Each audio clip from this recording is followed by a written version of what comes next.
Yo quisiera comenzar por algunas cosas que se dijeron ayer en la inauguración de esta conferencia. Por ejemplo, que estamos frente a una crisis sistémica. Es decir, no es una cosa que se repara fácilmente, si esto es cierto. ¿Usted comparte ese criterio?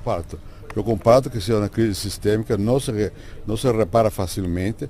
Se ha hecho um esforço enorme para impedir que isso fuera uma catástrofe. Os bancos centrais han coordinado ações e han de alguma maneira pues frenado el tsunami que venía, ¿no? Pero las consecuencias están. ¿Por qué? Porque el mismo esfuerzo para frenar el tsunami significó una enorme cantidad de dinero que se puso en circulación. La liquidez es enorme. ¿Ah? Y otra vez una cierta leniencia, facilidad de créditos que puede generar problemas más adelante. Habrá problemas fiscales. La deuda interna de Estados Unidos va por arriba de los 10% del producto. Eso es muy alto. Entonces yo creo que todavía hay secuelas, cosas malas que derivan de la crisis y que están todavía presentes. Pero si no se puede arreglar con parches, estamos frente realmente a la posibilidad de hacer un cambio estructural que permita renovarse el sistema económico de otra manera como había funcionado hasta ahora. No sé si llegamos a tanto. ¿Por qué? Porque como los bancos centrales actuaron, la gente tiene la impresión que se acabó la crisis, ¿no? La financiera sí, se ha estancado. Y los bancos están muy bien otra vez, ganando plata otra vez. Pero el desempleo sigue, ¿no? Y las consecuencias sobre la economía real también. Pero como el sistema financiero salió a flote, eso frenó mucho del entusiasmo por una reconstrucción global. Entonces yo me temo que no, que vamos en esa política de parches, lo cual significa que es posible que en un periodo no previsible otra vez ocurran temblores fuertes. Y el mundo está asombrado de que una zona como América Latina haya, no digo salido indemne, pero bastante bien parada de esta crisis. Es verdad. ¿Por qué? Porque en América Latina sufrimos crisis anteriores, aprendimos a controlar el sistema financiero. Eso fue clave. La crisis de México primero, después la crisis asiática y la de Rusia, nos han enseñado que hay que tener reguladores fuertes, que no se puede dejar que exista un apalancamiento muy grave de los bancos. Entonces, leverage, como se dice, ¿no? Sí. Entonces, todo eso ayudó en América Latina a un control del sistema financiero. Punto 2, como América Latina tiene varios países que son exportadores, y China mantiene ahí una capacidad de importación enorme, y también eso nos ha ayudado a mitigar los efectos negativos de la crisis, ¿no? Hay un lado que no es tan bello así, es que eso nos hace con que la América Latina otra vez se recomponga en base a una economía primaria, ¿ah? Porque lo más afectado fue la economía manufacturera, porque cuando se cerraron los mercados y cuando disminuyó la capacidad de compra de los países ricos, disminuyeron las exportaciones. Los países como Brasil, que tienen mercado interno, pueden continuar avanzando. Los demás sufren más. Y también van a sufrir por los esfuerzos que hicieron para contrarrestar la crisis. Por ejemplo, en el caso brasileño, la reducción de la recaudación de impuestos ha sido grande. Y la necesidad de aumentar despesas para contrarrestar la crisis también fue grande. Entonces, a lo mejor en el futuro tendremos otro tipo de problemas.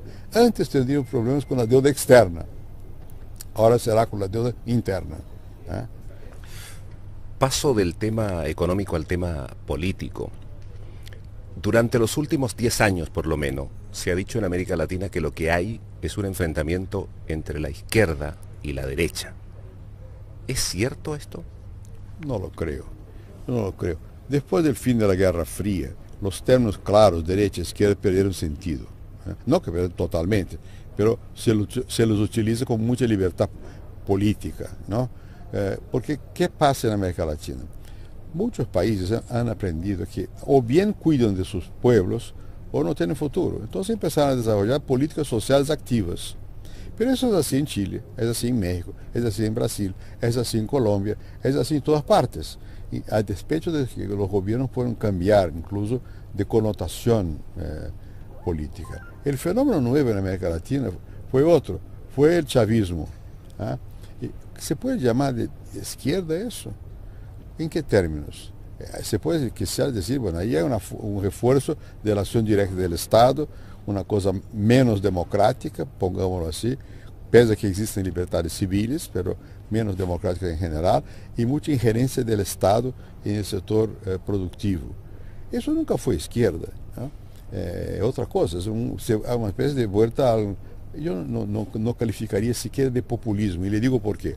Porque en el populismo tradicional de América Latina había el ingreso de la clase obrera al juego de poder. Ahora no son más los obreros, no son los sindicatos, son los marginales, los pobres. Es otro tipo de vinculación, ¿no? Ahora, entonces yo no creo que exista un vuelco hacia la izquierda en América Latina, como tampoco creo que exista salvo en alguna excepción, una derecha que se autocalifique como tal. Puede ser que en Chile sí. En Brasil, ¿quién se dice de derecha? Nadie. Todos son de centro-izquierda. Ahora, al revés, en Uruguay, donde hay una izquierda y un sector más conservador. Bueno, la izquierda ganó las elecciones anteriores. ¿Qué pasó en Uruguay que significaron un cambio profundo? Nada. Y ahora a lo mejor puede ganar Mujica, que fue montonero. Y no va a pasar nada desde ese punto de vista. Va a pasar muchas cosas positivas, pienso yo, pero no institucionalmente, no va a haber cambios, porque la idea democrática está más afianzada en la región. Eso no creo que sea malo. Habrá quizás una tendencia un poco más en favor de los sindicatos, o en favor de los pobres, o en favor de los bancos, y eso puede tener una vaga connotación de derecha y de izquierda, pero una ideología propiamente de izquierda o propiamente de derecha, no. Habrá una convergencia para políticas que se dan cuenta de que hay que hacer algo para disminuir la diferencia de clase, que hay que hacer algo para garantizar un crecimiento económico y que hay que hacer algo principalmente para que todo eso se dé en el marco de la democracia. Pero en consecuencia, aunque sea indirectamente, lo que usted me está diciendo es lo siguiente. El mérito de estos gobiernos, que son calificados de populistas o de caudillistas o de cosas peores, es haber puesto la atención sobre el tema de la pobreza, sobre los pobres, y en consecuencia me da la impresión que en el futuro, los futuros gobiernos no van a poder prescindir de ese aspecto. Yo no tengo duda. Tome Bolivia, por ejemplo. ¿Qué pasó? ¿Qué significa Evo Morales? ¿Es un caudillo? No, es un hombre que expresa una situación de injusticia social y que por primera vez los indígenas tienen presencia. ¿Quiere decir eso que todo lo que él hace es positivo? No, desde luego no.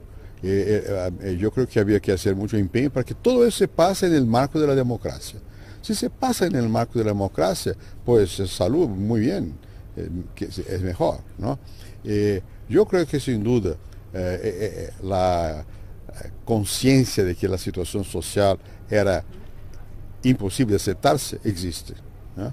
Mire lo que pasa en Brasil.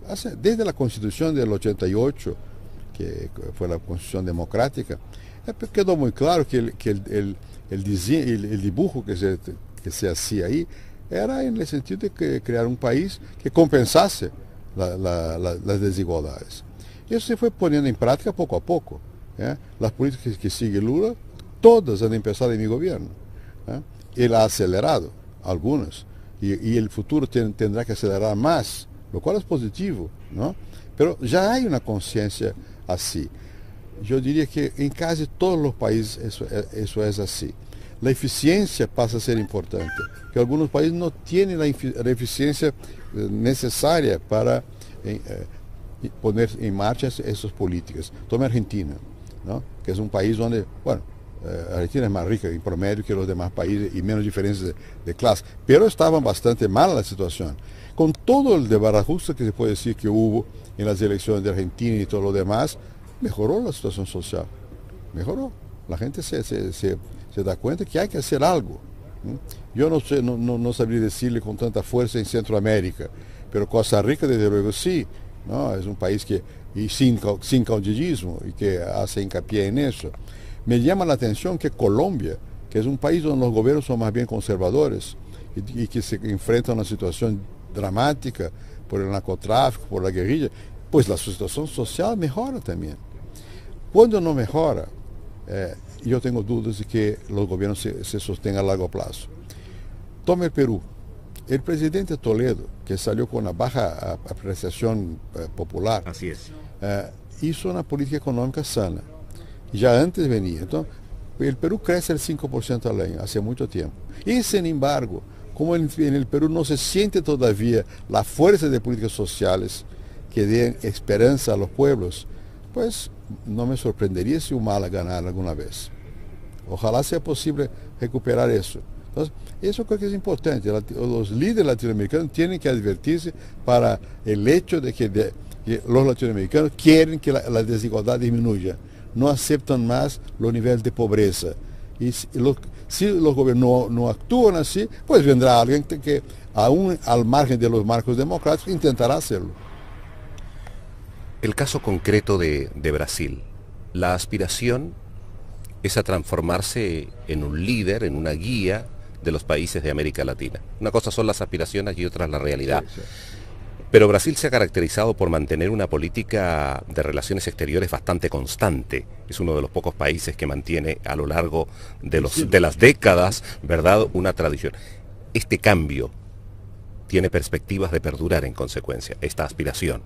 Yo creo que sí.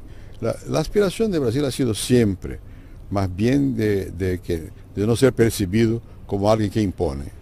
No tenemos problemas con los vecinos. ¿Ah? Y cuando los tenemos, como tuvimos ahora con Bolivia, que expropió Petrobras, ¿qué hicimos? Tratamos de solventar la cosa, no de aumentar la presión, al contrario, porque sabemos que somos más grandes, tenemos fuerza y que no nos corresponde estar ahí a masacrar a los vecinos, sino que a convivir bien.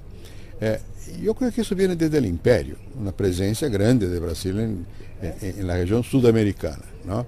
Bueno, hoy es un poco distinto. ¿Por qué? Porque en nuestra región hay una cierta disputa por Chávez. ¿No? Chávez tiene ahí Nunca hubo en América Latina un líder como Chávez con tanta capacidad de provocar. Porque Fidel no provocaba, se defendía de Estados Unidos. Chávez provoca. ¿No? Entonces tiene audacia. ¿No? Y eso le da una presencia grande. Sin efectividad, porque Venezuela no tiene los medios para efectivamente tener una influencia permanente sobre la región, pero fragmenta la conducción política de la región. Mire que el gobierno de Brasil es muy cuidadoso en su relación con Venezuela, para a la vez no dejarla suelta y por otra parte que no se vaya muy lejos, ¿no? Entonces Brasil tiene esa preocupación de moderación. Eso es tradicional en Brasil. Lo nuevo es que ahora, que antes siempre pensábamos en Sudamérica, a lo mejor América Latina, relaciones con Estados Unidos. Ahora no. Ahora hay una preocupación un poco más global. ¿Por qué? Porque el mundo se ha globalizado y Brasil ha sido capaz de ingresar al mundo globalizado en modo positivo. Tenemos muchas empresas que se están globalizando. Tenemos temas en los cuales necesariamente participaremos, por ejemplo, energía, porque tenemos petróleo, pero también tenemos etanol y tenemos una matriz hidroeléctrica. Luego, medio ambiente, porque tenemos la Amazonía y también porque tenemos combustibles que no son poluidores. Entonces, estos temas nos van a llevar a una posición crecientemente de vinculación con lo que pasa en el sistema global. Y eso no significa que Brasil tenga propiamente aspiración a... Es la situación que nos lleva a eso.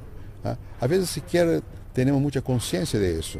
Desde afuera se piensa que Brasil tiene una estrategia para... No es que tenga una estrategia. Hemos sido siempre mucho más volcados hacia nosotros mismos. Un país mucho más cerrado que abierto. Mucho más en la economía, en la cultura. Hablamos un idioma que nos aísla de la región. ¿Ah?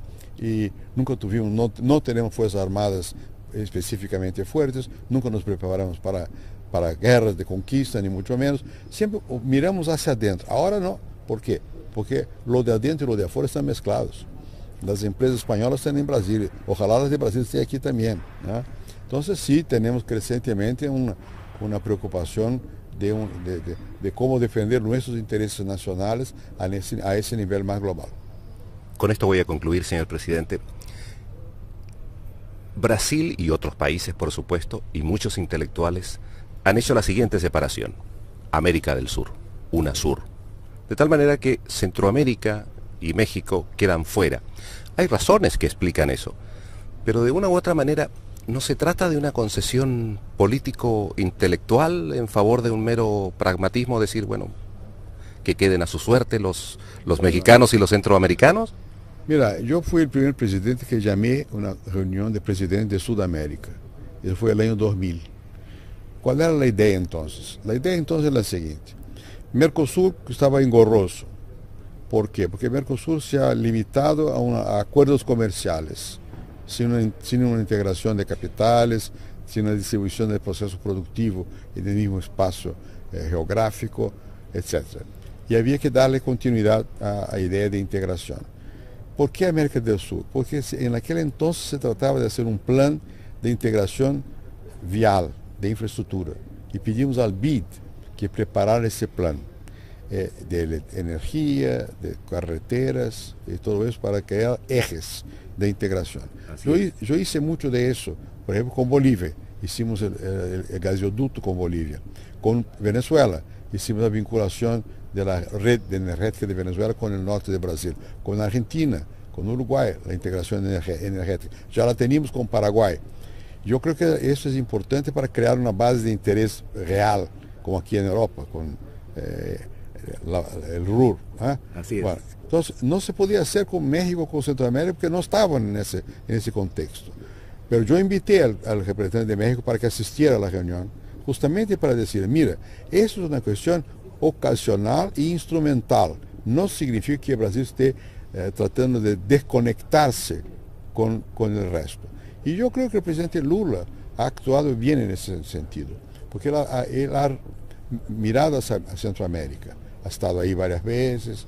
El caso de Honduras. El caso de Honduras. O sea, entonces no se puede pensar UNASUR como si fuera una manera de decir no a América Latina. Bueno, UNASUR quedó después, a mi modo de ver, más político de lo que sería necesario. Yo preferiría que hubiera más una integración real, efectiva, económica. Más político, ¿por qué? Porque eso siempre puede tener el cariz anti-americano, anti-globalización, anti no sé qué, que no creo que corresponda a los intereses de la región. Yo creo que a largo plazo Brasil va a tener otra vez que darse cuenta de que, bueno, América del Sur es muy importante, es fundamental, pero eso no significa que México no sea un país fundamental y que las relaciones de Brasil con México deben de complementarse más y más, y que Brasil no puede pensarse aislado de Estados Unidos y de Canadá. No necesitamos más, como en el pasado, tener tanto miedo de los americanos, porque hoy somos más fuertes que éramos antes y ellos son más débiles de lo que eran antes, ¿no? Y Brasil tiene también que mantener lo que está haciendo, se hace ahora, una política muy fuerte hacia el oriente. Tuvimos antes con Japón. Yo intenté, cuando todavía era canciller, reforzar los lazos con Japón, pero los japoneses no respondieron. Entonces fuimos a China, desde mi tiempo, desde antes incluso. Y hoy día tenemos muy fuertes lazos con China. Y desde luego, para mí, Europa es imprescindible. Es imprescindible no solamente porque somos de origen todos de Europa, de un modo o Europa y África. Con África tenemos lazos fuertes, con Angola, con África del Sur, con Mozambique, que se están fortaleciendo. O sea, Brasil tiene que seguir pensándose como un global player, que un actor global. No puede restringirse a un actor regional, sin que eso signifique que no va a ser a la vez un actor regional. Cuanto más tendremos fuerza como actor regional, más tendremos calidades para actuar globalmente de una manera apropiada. Muchas gracias, presidente. Pero las consecuencias están. ¿Por qué? Porque el mismo esfuerzo para frenar el tsunami significó una enorme cantidad de dinero que se puso en circulación. La liquidez es enorme. Y otra vez una cierta leniencia, facilidad de créditos que puede generar problemas más adelante. Habrá problemas fiscales. La deuda interna de Estados Unidos va por arriba de los 10% del producto. Eso es muy alto. Entonces yo creo que todavía hay secuelas, cosas malas que derivan de la crisis y que están todavía presentes. Pero si no se puede arreglar con parches, estamos frente realmente a la posibilidad de hacer un cambio estructural que permita renovarse el sistema económico de otra manera como había funcionado hasta ahora. No sé si llegamos a tanto. ¿Por qué? porque como los bancos centrales actuaron, la gente tiene la impresión que se acabó la crisis, ¿no? La financiera sí, se ha estancado y los bancos están muy bien otra vez, ganando plata otra vez, pero el desempleo sigue, ¿no? Y las consecuencias sobre la economía real también. Pero ¿cómo les... Yo quisiera comenzar por algunas cosas que se dijeron ayer en la inauguración de esta conferencia. Por ejemplo, que estamos frente a una crisis sistémica. Es decir, no es una cosa que se repara fácilmente, si esto es cierto. ¿Usted comparte ese criterio? Yo comparto que sea una crisis sistémica, no se repara fácilmente. Se ha hecho un esfuerzo enorme para impedir que eso fuera una catástrofe. Los bancos centrales han coordinado acciones y han de alguna manera pues frenado el tsunami que venía, ¿no? El sistema financiero salió a flote. Eso frenó mucho del entusiasmo por una reconstrucción global. Entonces yo me temo que no, que vamos en esa política de parches, lo cual significa que es posible que en un periodo no previsible otra vez ocurran temblores fuertes. Y el mundo está asombrado de que una zona como América Latina haya, no digo salido indemne, pero bastante bien parada de esta crisis. Es verdad. ¿Por qué? Porque en América Latina sufrimos crisis anteriores, aprendimos a controlar el sistema financiero. Eso fue clave. La crisis de México primero, después la crisis asiática y la de Rusia, nos han enseñado que hay que tener reguladores fuertes, que no se puede dejar que exista un apalancamiento muy grave de los bancos. Entonces, leverage, como se dice, ¿no? Sí. Entonces, todo eso ayudó en América Latina a un control del sistema financiero. Punto 2, como América Latina tiene varios países que son exportadores y China mantiene ahí una capacidad de importación enorme y también eso nos ha ayudado a mitigar los efectos negativos.